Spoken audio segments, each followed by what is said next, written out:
Assalamualaikum warahmatullahi wabarakatuh. Perkenalkan, nama saya adalah Desi Kristiani Manik. Di sini saya akan mempresentasikan materi tentang etika bisnis dan profesi dengan dosen pengampu yaitu P. Pulung Priyana SE MSI.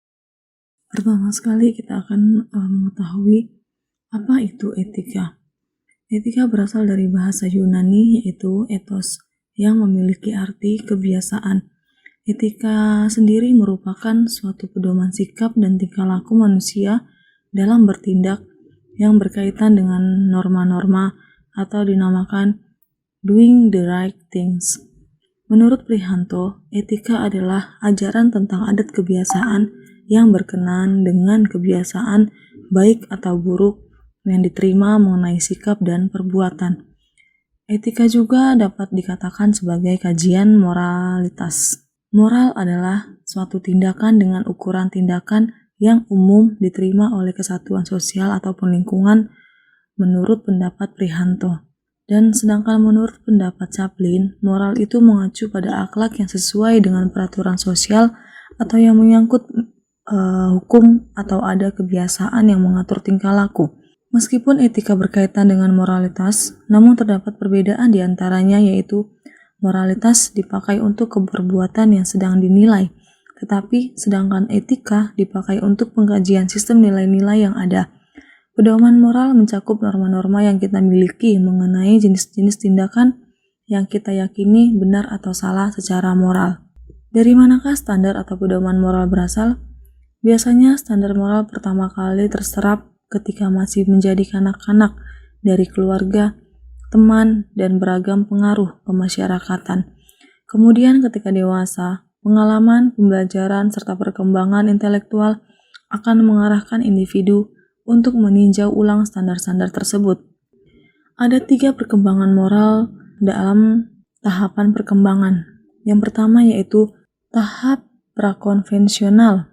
Tahap prakonvensional ini adalah seorang anak dapat menerapkan label baik, buruk, benar, dan salah. Tetapi anak itu hanya bisa melihat sesuatu dari sudut pandangnya sendiri karena belum memiliki kemampuan untuk mengidentifikasi. Contohnya, ketika seorang anak kecil ditanya, apakah berkelahi itu salah? Maka anak itu pun akan menjawab, ya, karena saya akan dihukum oleh ibu jika berkelahi. Jadi, alasan anak melakukan hal baik yaitu untuk menghindari hukuman atau menghormati kekuatan otoritas fisik lebih besar. Maka motivasi utamanya adalah berpusat pada dirinya sendiri. Yang kedua yaitu tahap konvensional. Tahap konvensional yaitu di mana mempertahankan ekspektasi keluarga, kelompok, dan negaranya dilihat sebagai sesuatu yang bernilai tanpa memperdulikan akibatnya. Contohnya seperti anak remaja.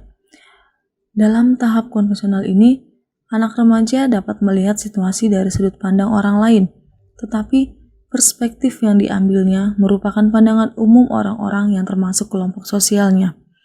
Dan yang ketiga yaitu tahap postkonvensional, di mana pada tahap ini seseorang tidak lagi secara sederhana menerima nilai dan norma kelompoknya, namun melihat situasi dari sudut pandang yang secara adil mempertimbangkan kepentingan setiap orang. Contohnya adalah, jika orang dewasa ditanya mengapa sesuatu salah, maka ia akan merespon dalam pengertian apa yang telah diputuskan melalui proses yang adil bagi setiap orang.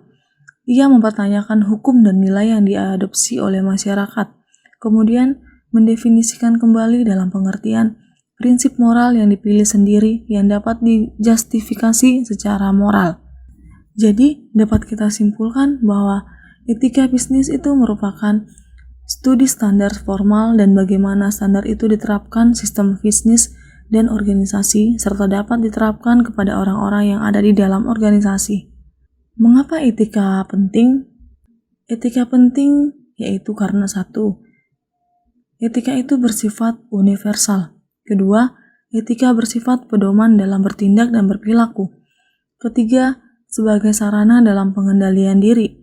Dan keempat, dapat menentukan penilaian masyarakat, relevan sepanjang masa, dan dapat menentukan reformasi birokrasi. Ada dua macam etika, yaitu satu, etika normatif, di mana penilaian serta himbauan kepada manusia tentang bagaimana harus bertindak sesuai dengan norma-norma yang berlaku.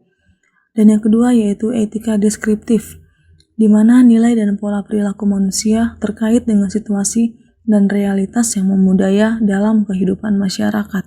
Adapun prinsip-prinsip etika bisnis, yaitu prinsip otonomi, prinsip kejujuran, prinsip keadilan, prinsip saling menguntungkan, dan prinsip integritas. Mengapa sih bisnis perlu beretika? Karena bisnis harus dilakukan secara sah dan tidak boleh merugikan orang lain.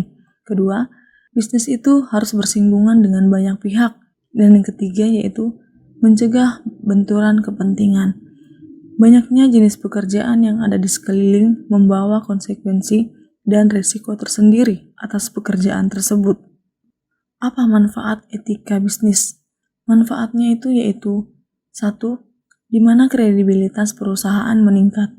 Kedua, bisnis memiliki citra yang baik bagi konsumennya. Ketiga, pegawai dan pimpinan akan menjunjung tinggi moral.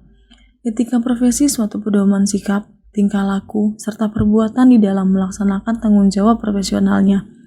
Munculnya etika profesi sebenarnya berasal dari adanya penyimpangan perilaku dari penyandang profesi terhadap sistem nilai, norma, aturan, ketentuan yang berlaku dalam sebuah profesi.